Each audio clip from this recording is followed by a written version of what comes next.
அனைவருக்கும் இனிய மாலை வணக்கம். வாழைத்தமிழ் நடத்தும் கதை கேளு நிகழ்வில் கலந்து கொண்டிருக்கும் அத்துணை பேருக்கும் என்னுடைய இனிய நெஞ்சார்ந்த நன்றிகளை முதல்ல சொல்லிக்கிறேன். இந்த நிகழ்வு கிட்டத்தட்ட ஒரு 93வது நிகழ்வு. இது தொடர்ந்து குழந்தைகளுக்கு கதைகளை கொண்டு சேர்க்கும் விதமாக வாழைத்தமிழ் முன்னெடுத்துக்கிட்டு இருக்கு. ஸோ அதுக்கு பார்த்தசாரதி சாரும் தொடர்ந்து சுரேஷ் சார் இந்த இணையம் வழியாக தொடர்பு கொள்றதுக்கு சுரேஷ் சாரும் ஒரு பெரும் முன்னெடுப்பு பண்ணிட்டு இருக்கிறாங்க. ஸோ அவங்களுக்கு நன்றி சொல்லிட்டு அதுல இருந்து கதைகளை தொடங்கலாம் அப்படின்னு நினைக்கிறேன். ஸோ இன்னைக்கு எதை பத்தி பேச போறோம் அப்படிங்கிறதுக்கு முன்னாடி இன்னைக்கு கண்டிப்பாக சாந்தநாயகம் ஆனா பெண்ணா அப்படிங்கிறத பத்தி தான் அப்படின்னு ஒரு புத்தகம் இருக்கு. ஸோ அந்த புத்தகத்தின் வழியாக பாலின சமத்துவம் பற்றிய ஒரு கதை இது. ஸோ அந்த கதை வழியாக நம்ம இதை பத்தி இன்னைக்கு நிறைய குழந்தைங்க கிட்ட உரையாடணும்னு இருக்கேன். ரொம்ப முக்கியமான ஒரு உரையாடலும் கூட. வெண்பா வணக்கம். வெண்பா தங்கம் வணக்கம். சோ முக்கியமான உரையாடலாகவும் நான் நினைக்கிறேன். சோ அதுக்கு முன்னாடி இன்னைக்கு நம்ம ஒரு கதைக்கு போயிட்டு அதுக்கப்புறம் அதை பத்தி பேசிடலாம். இன்னைக்கு கதை பாத்தீங்கன்னா பிரபந்திகா அவங்க எழுதின லூப்பா யானை அப்படிங்கிற ஒரு புத்தகத்துல இருந்து லூப்பா யானை கதை தான் இன்னைக்கு நம்ம பார்க்க போறோம். பிரபந்திகா யாரு அப்படின்னு பாத்தீங்கன்னா 16 வயதுக்குட்பட்ட குழந்தைகளில் தன்முனை கவிதை எழுதிய முதல் குழந்தை இவங்க அப்படின்னு ஒரு சிறப்பு இவங்களுக்கு இருக்கு. அப்புறம் புது கவிதைகள் நிறைய எழுதிட்டு வர்றாங்க. உலக தமிழ் ஹைக்கூ கவிஞர்கள் மன்றம், தன்முனை கவிதைகள் குழுமம், ஏராளமான இப்படி ஒரு 10க்கும் மேற்பட்ட குழுமத்துக்கிட்ட இருந்து விருதுகளை பெற்றிருக்காங்க. நிறைய இது மூன்றாவது புத்தகம் நினைக்கிறேன். நிறைய கதைகள் தொடர்ந்து எழுதிட்டு வராங்க. நிறைய இடங்கள்ல கதை சொல்லிட்டு இருக்காங்க. இவங்களுடைய பயணம் யார் வழியாக தொடங்கியது அப்படின்னு பாத்தீங்கன்னா இவங்களுடைய ஆட்சி வழியாக தொடங்கியது. ஆட்சி அப்படின்னா அம்மாவினுடைய அம்மா, பாட்டின்னு சொல்லுவாங்க, அம்மாயின்னு சொல்லுவாங்க, அமத்தான்னு சொல்லுவாங்க. சோ இவங்களுடைய அம்மாவோட அம்மா வழியாக இவங்களுடைய கதை பயணம் தொடங்குச்சுன்னு சொல்லலாம். எப்படின்னா இவங்க ஆட்சி நிறைய புத்தகங்களை இவங்களுக்கு அறிமுகப்படுத்தி இருக்கிறாங்க. அதுக்கப்புறம் கதையை சொல்லியிருக்காங்க. இதையெல்லாம் கேட்டவங்க இந்த கொரோனா காலகட்டத்துல நிறைய ஆன்லைன் நிகழ்வுல கலந்துக்க வச்சு அதுல நிறைய கதை சொன்னாங்க. குட்டி பாப்பாவா இருக்கும் போதே ஒரு 4 வயசு 5 வயசுலயே கதை சொல்ல ஆரம்பிச்சுட்டாங்க. அந்த எக்ஸ்பீரியன்ஸ் வழியா கதை எழுத ஆரம்பிச்சுட்டாங்க. இந்த லூப்பா யானை படைப்பு குழுமம் வெளியிட்டு இருக்காங்க 150 ரூபாய்ல. சரி, கதைக்குள்ள போயிடலாம். பொதுவாகவே இந்த குழந்தைங்கள்ட்ட இல்ல பெரியவங்களுக்குமே ஒரு சில விஷயங்கள் இருக்கும். என்ன அப்படின்னா நம்ம ஒரு விஷயத்தை தெரிஞ்சுக்கிட்டோம் அப்படின்னா உடனே யாருக்கிட்டையாவது சொல்லிடணும் அப்படின்னு இருக்கும். ஏதோ ஒரு புத்தகத்தை வாசிட்டா, இல்ல ஒரு படத்துக்கு போயிட்டு வந்தா, இல்ல ஏதோ ஒரு நிகழ்வுக்கு போயிட்டு வந்தாலும் உடனே நம்மளோட ஃப்ரெண்ட்ஸ் கிட்ட பகிர்ந்துக்கிட்டோம் அப்படின்னா அது அவ்வளோ ஒரு சந்தோஷமா இருக்கும்.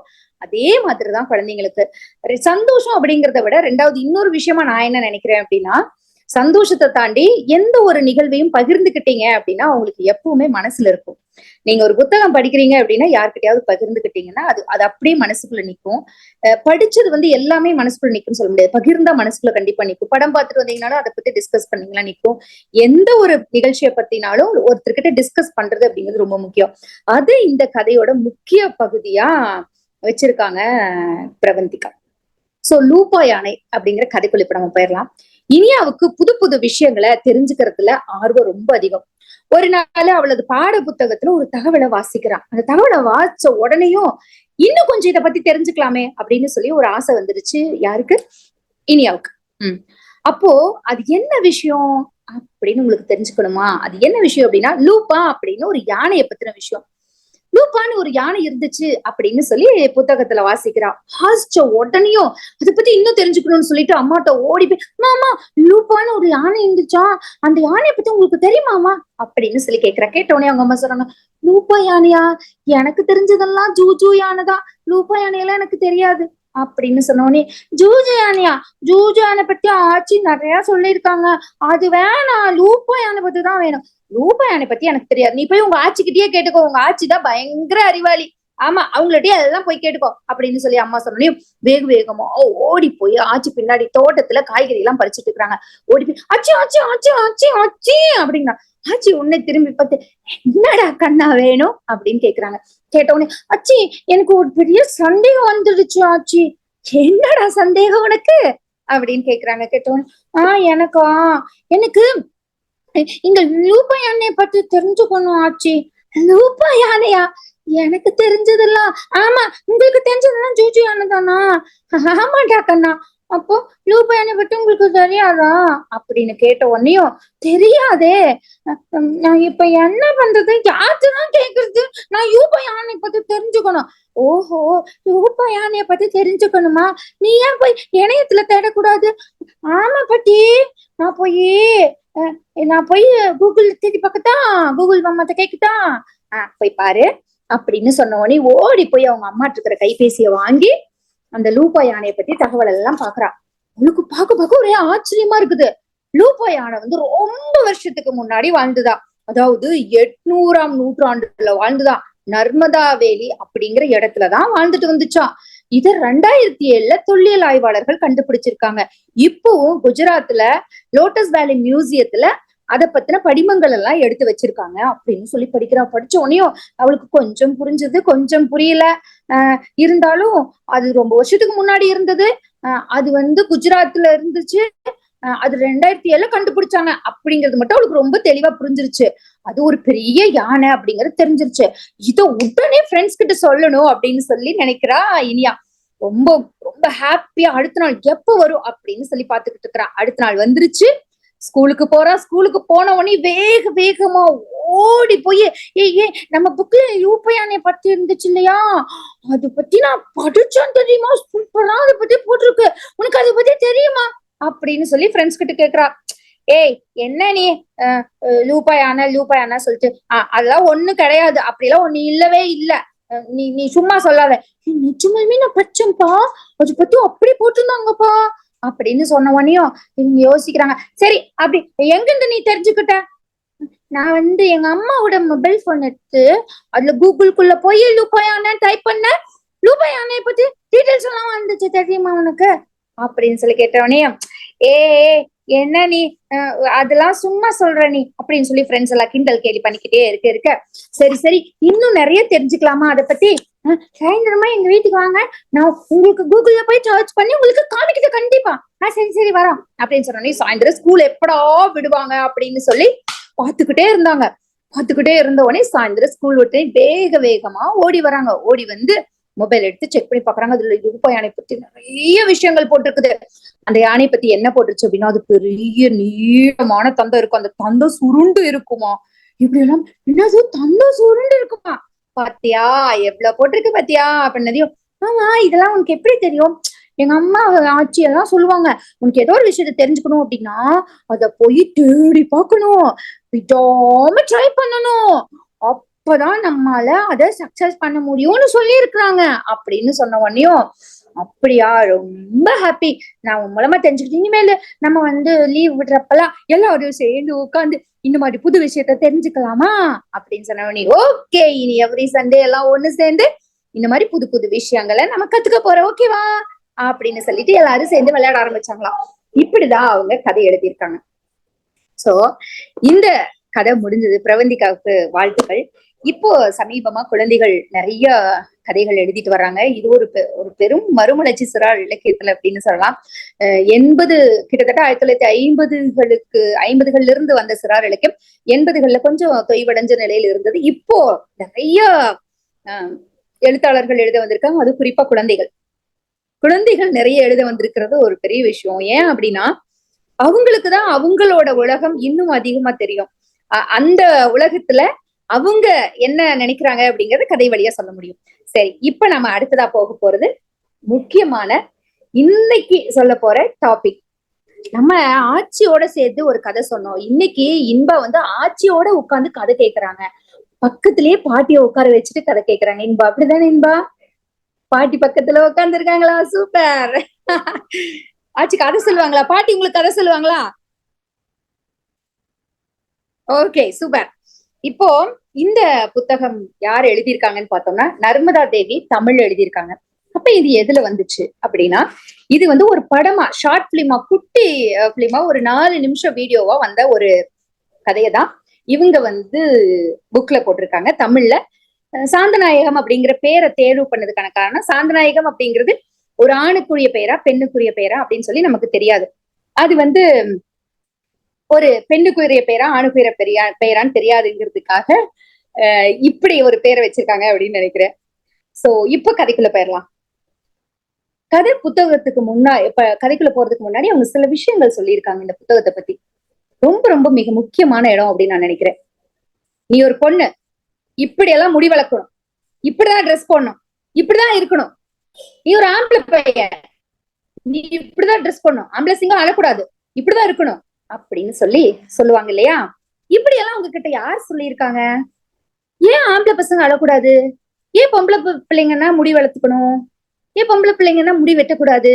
இப்படின்னு சொன்ன விஷயங்கள் எல்லாம் யார் இதெல்லாம் வடிவமைச்சது? எங்க இருந்து இதெல்லாம் வந்துச்சு? இதெல்லாம் சரியா, இதெல்லாம் நியாயமா அப்படிங்கிற கேள்விகள் உங்களுக்கு நிறைய தோணி இருக்கும்னு நினைக்கிறேன். குழந்தைங்களுக்கு நிறைய தோணி, எனக்கு சின்ன வயசா இருக்கும்போது தோணி இருக்குது. ஆமா, நான் மரமெல்லாம் சின்ன வயசா இருக்கும்போது ஏறினேன். என்னது பொட்டப்புள்ள மரம் ஏறிட்டு இருக்க அப்படின்னு சொல்லுவாங்க. நான் அப்போ கிட்டத்தட்ட நாங்க 90s. அப்போ நான் சுடிதார் எல்லாம் போட்டுருப்பேன். என்ன கொலையெல்லாம் போட்டுட்டு இருக்கிற ஆம்பளை பையனாட்ட அப்படின்னு சொல்லி கேட்பாங்க. இன்னைக்கு காலம் மாறிட்டா கூட அங்க அப்படி கேட்பாங்க. அப்போ பேண்ட் அப்படிங்கிறது ஒரு ஆண்களுக்கானது அப்படிங்கிற உடையா அப்ப இருந்தது. இப்போ சமீபமா மாறிட்டு வருது. இன்னும் கிராமப்புறங்கள்ல மாறல, அது வேற விஷயம். சோ இப்போ அந்த சாந்தநாயகம் ஆனா பெண்ணா அப்படிங்கிற கதைக்குள்ள நம்ம இப்ப போக போறோம். எப்பவுமே குழந்தைங்களுக்கு கதை சொல்லும் போது நம்ம நேரடியா ஒரு மனுஷங்களை வச்சு சொல்றதை விட, குழந்தைங்க அந்த பையன் இருந்தா இந்த பையன் இருந்தா அப்படின்னு சொல்றதை விட விலங்குகளை வச்சு சொன்னோம்னா அந்த கதை ரொம்ப நல்லா இருக்கும். கதைய ஒரு பன்றி குடும்பத்தோட வச்சு சொல்றாங்க. அது ஒரு பன்றி குடும்பம். அந்த பன்றிகள்லாம் தலைமுறை தலைமுறையா விவசாயம் பண்ணிட்டு வந்தாங்க. தலைமுறையா விவசாயம் பண்ணிட்டு வந்தாங்க. பல தலைமுறையா விவசாயம் தான் பண்ணிட்டு வராங்க. அவங்க வீட்டுல சில விதிகள் இருக்குது. என்ன அப்படின்னா, இவங்களோட குடும்பத்துல ஆம்பளைங்க என்ன செய்யணும், பொம்பளைங்க என்ன செய்யணும், குழந்தைங்க என்ன செய்யணும், குழந்தைங்களே ஆண் குழந்தைங்களை என்ன செய்யணும், பெண் குழந்தைகளை என்ன செய்யணும் அப்படின்னு விதி இருக்கு. இந்த விதியை யாருமே மாத்தக்கூடாது. ஆமா, ரொம்ப காலங்காலமா இந்த விதியை கடைபிடிச்சிட்டே வராங்க. குழந்தைங்களா தனித்தனியா தான் விளையாடணும். ஆம்பளை பசங்க தனியா விளையாடணும், பொம்பளை பசங்க தனியா விளையாடணும். இப்படிதான் ஒரு சட்டத்திட்டம் இருக்குது. அப்போ இதுல பாத்தீங்கன்னா இங்க ஒரு படங்களோட ரொம்ப அழகா கொடுத்திருப்பாங்க. இப்படி ரொம்ப கலர்ஃபுல்லா படங்களோட பாக்குறதுக்கே படிக்கலாம்னு சொல்லிட்டு சும்மா ஒரு 2 வரி மட்டும் படங்களோட. இந்த புத்தகம் முழுசுமே படம், ரொம்ப அழகா இருக்குது பாருங்க. இப்படி படங்களோட கொடுத்துருக்காங்க. அப்போ இப்படி எல்லாம் ரூல்ஸ் இருக்குது. சரி, இந்த வீட்டுல ஆண்களும் சிறுவர்களும் என்ன வேலை செய்வாங்க அப்படின்னு பாக்கலாமா அப்படின்னு சொல்லி கேட்டுக்கிறாங்க. ஆண்களும் சிறுவர்களும் என்ன பண்ணுவாங்க அப்படின்னா, மரங்கள்ல ஏறி பழங்கள் எல்லாம் பறிச்சு போடுவாங்க. தங்கள் வீட்டுல வளர்க்கிற விலங்குகளை பிடிச்சு சாப்பிட காட்டு விலங்குகள் நுழைஞ்சா அதை அடிச்சு விரட்டுவாங்க. இது பொம்பளைங்களை செய்ய மாட்டாங்க, அம்மாக்களும் செய்யவே மாட்டாங்க. விவசாய பொருட்கள் எல்லாம் விளைஞ்சதெல்லாம் கொண்டு போய் சந்தைக்கு விற்பனை பண்ணுவாங்க. இது பொம்பளை பிள்ளைங்களும் அம்மாக்களும் பெண்களும் செய்யவே மாட்டாங்க. சரி சரி, இதெல்லாம் அவங்க வேலை செய்யல. அப்போ சின்ன பிள்ளைங்களுக்கும் அம்மாக்களுக்கும் பெண்களுக்கும் என்ன வேலை அப்படின்னு பாத்தீங்கன்னா, சமையல் செய்யும். அப்படிதானே வீட்டுல அம்மா செஞ்சுட்டு இருக்கிறாங்க. அம்மா தானே வீட்டுல சமையல் செய்யறாங்க.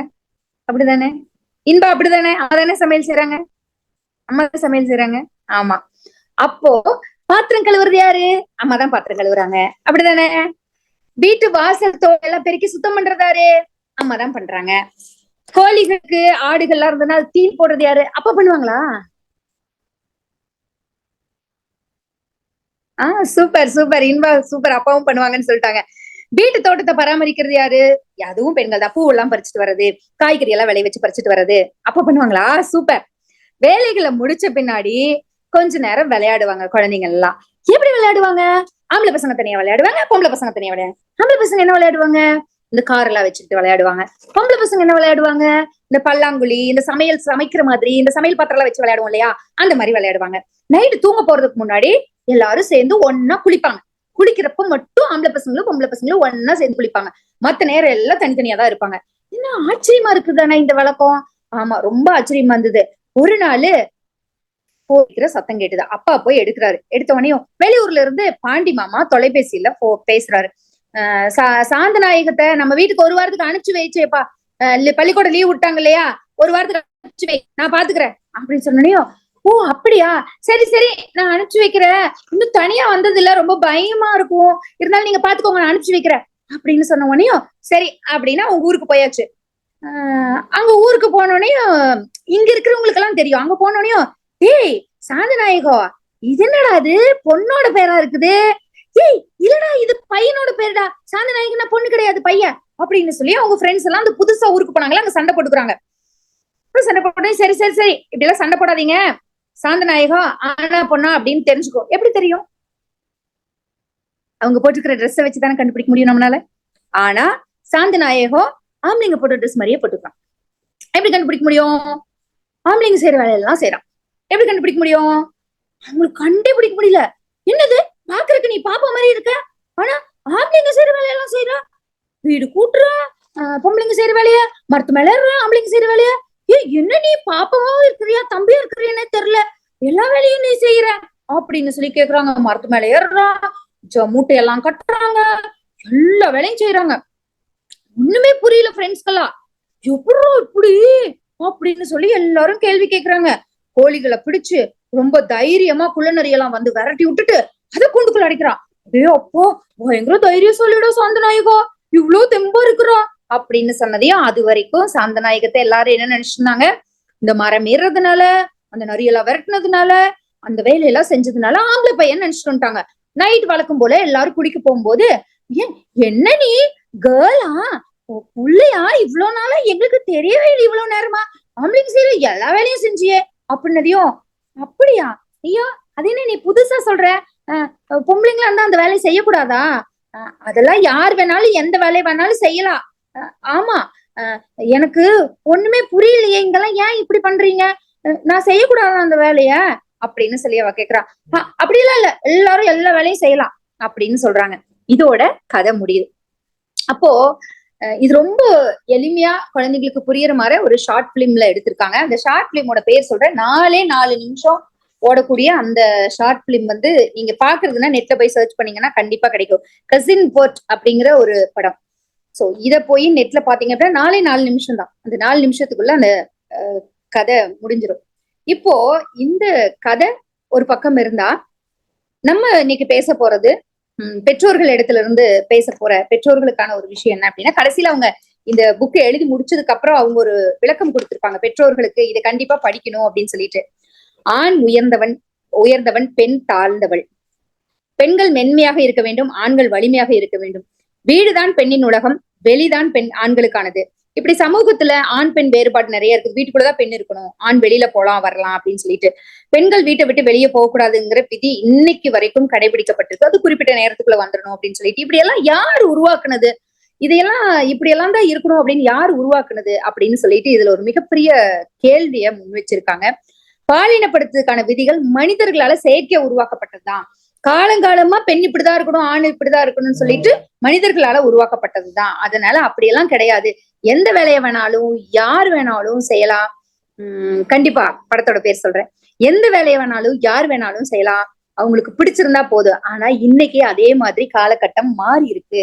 அவங்களுக்கு பிடிச்ச வேலையை பெண்கள் இன்னைக்கு என்ன சொல்றது, பிளைட் ஓட்டுறதுல இருந்து, ட்ரெயின் ஓட்டுறதுல இருந்து, ஆட்டோ ஓட்டுறதுல இருந்து, பெரிய பெரிய ட்ரக் வண்டி ஜேசிபி ஓட்டுறதுல இருந்து எல்லா வேலைகளும் செய்யறாங்க. அதுவும் அதே மாதிரி எல்லா துறைகளும், விஞ்ஞான துறையில இருந்து எல்லா துறைகளுக்கும் பெண்கள் வந்திருக்காங்க. சோ அந்த வகையில இன்னைக்கு பெண்களுடைய முன்னேற்றம் வந்திருக்கு. ஆனா சதவீதத்தின் அடிப்படையில் பார்க்கும்போது ரொம்ப கம்மி தான். சோ இந்த ஒரு இடத்துல மட்டும் நம்ம பாட புத்தகத்திலையும் சரி, கதை புத்தகங்களையும் சரி, பெண் அப்படிங்கிற ஒருத்தரை பத்தி சொல்லும் போது ராணி ஓடி வந்தாள் அப்படின்னு சொல்லுவாங்க. இதுவே ஒரு ஆணை, ஒரு நடுத்தர வயது ஆணை சொல்லும் பொழுது குமார் ஓடி வந்தார் அப்படின்னு சொல்லுவாங்க. அப்போ இத நம்ம எந்த இடத்துலயும் குழந்தைகளுக்கான கதைகள் எழுதும் போது இந்த பாலின சமத்துவம் அப்படிங்கறத எந்த இடத்துல நம்ம பயன்படுத்தணும், அட்லீஸ்ட் இந்த இடத்துலயாவது அந்த மரியாதை நிமித்தமாகவாவது இந்த இறுதிகதியை பயன்படுத்தலாம் அப்படின்னு நான் நினைக்கிறேன். மாலதி விளையாடி கொண்டிருந்தார், ராமன் விளையாடி கொண்டிருந்தார் அப்படின்னு 2 பேர்த்துக்குமே ஏன் இருன்னு போடக்கூடாது, இன்னுன்னு போடுறதுக்கு பதிலா அப்படின்னு நான் நினைக்கிறேன். பெரும்பாலும் இன்னைக்கு எழுதிக்கிட்டு இருக்கிற எழுத்தாளர்கள் அப்படிதான் எழுதுறாங்க. இருவருக்குமான ஒரு ரெஸ்பெக்ட் கொடுக்குறாங்க அப்படின்னு நினைக்கிறேன். சிறார் இலக்கியத்துல பாலின சமத்துவம் பற்றிய கதைகள் நிறைய வந்திருக்கு. அதே மாதிரி கதைகளுக்குள்ள பாலின சமத்துவத்தை சரியாக பயன்படுத்துறாங்களா அப்படின்னு கேட்டா, இன்றைக்கு எழுதிட்டு இருக்கிற எழுத்தாளர்கள் மிக சரியாக பாலின சமத்துவத்தை வலியுறுத்தி எழுதிட்டு இருக்கிறாங்க தன்னுடைய கதைகளின் வழியாக அப்படின்னு சொல்லலாம். இன்னைக்கு நிறைய குழந்தைகள் சோ குழந்தைகளுக்கு எந்த விஷயத்த சொல்லும் போதும் கதைகள் வழியா சொல்லும் போது ரொம்ப எளிமையா போய் சேரும். அந்த வகையில இன்னைக்கு நான் 2 கதைகளை குழந்தைகளுக்காக சொல்லியிருக்கேன். இன்னும் தொடர்ந்து கதைகளோடு குழந்தைகளோடு உரையாடுவோம். நிறைய குழந்தைகளோட பேசுங்க, விளையாடுங்க, குவாலிட்டியான டைமை குழந்தைகளுக்கு கொடுங்க. சோ அது ரொம்ப ரொம்ப முக்கியம் அப்படின்னு நினைக்கிறேன். ஏன் அப்படின்னா 70, 80, 90களில் கூட குழந்தைகளோட நிறைய நேரம் டைம் ஸ்பெண்ட் பண்ணோம். சோ நினைவுகள் நிறைய இருக்கு. நமக்கு சின்ன வயசு நினைவுகள் எடுத்துக்கோங்க. நான் மரத்துல இருந்தேன், அங்க ஒண்ணு, இங்க ஒண்ணு, மணல்ல விளையாடுனேன், ஆத்துல குதிச்சேன், இப்படின்னு சொல்லி நிறைய இருக்கும். ஆனா இன்றைய காலகட்டத்துல இருக்கிற குழந்தைங்களுக்கு என்ன அப்படின்னா, நினைவுகள் அப்படிங்கறதே இருக்காது. ஒரு 20 வருஷம் கழிச்சு, நீ என்ன பண்ண 8 வயசுல, நீ 10 வயசுல என்ன பண்ண, 12 வயசுல என்ன பண்ண, 8 வயசுலயா, 8 வயசுல மொபைல் வச்சுட்டு பாத்துட்டு இருந்த, 10 வயசுலயா, 10 வயசுலயே மொபைல் வச்சுட்டு பாத்துட்டு இருந்த, அந்த கேம் விளையாடுன, இந்த கேம் விளையாடுன, 15 வயசுலயா, 15 வயசுலயே மொபைல் வச்சுட்டு விளையாண்டு இருந்த. இதுல இருந்து வெளியில கொண்டு வர்றதுக்காக குழந்தைகளுக்கு நிறைய பாடல்களோட நிறைய கொடுக்கலாம். நிறைய கதைகள் சொல்லுங்க, நிறைய பயணம் பண்ணுங்க, நிறைய படங்கள் பாருங்க, உலக சினிமாக்கள் பாருங்க.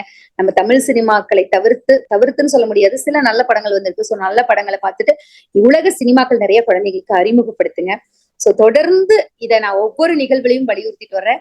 பயணம், வாசிப்பு, படங்கள், இது வந்து குழந்தைங்களுக்கு ரொம்ப ரொம்ப முக்கியம். அவங்களுடைய வாழ்க்கையவே மாத்தும் அப்படின்னு நான் நினைக்கிறேன். சோ அந்த படத்தோட பேரு, ஷார்ட் பிலிமோட பேரை திரும்பவும் ஒரு தடவை சொல்லி வெண்பா அவங்க அம்மா சொல்லியிருக்காங்க. சோ கசின் ஃபர்ட் அப்படிங்கிற படம். சோ அந்த படம் நான் நெட்ல போய் சர்ச் பண்ணி பாருங்க, கண்டிப்பா இருக்கும். இது மாதிரி நிறைய படங்கள் இருக்கு. படங்களை பத்தி கூட நம்ம அடுத்த வாரம் பேசலாம். லியோ அப்படின்னு ஒரு படம் இருக்கு. லியோன்னு சொல்றது நான் விஜய் படம் கிடையாது. சோ அது ஒரு அனிமேஷன் படம். ரொம்ப ரொம்ப அழகான, நெட்ஃபிளிக்ஸ்ல இருக்கு, நீங்க போய் பாருங்களேன்.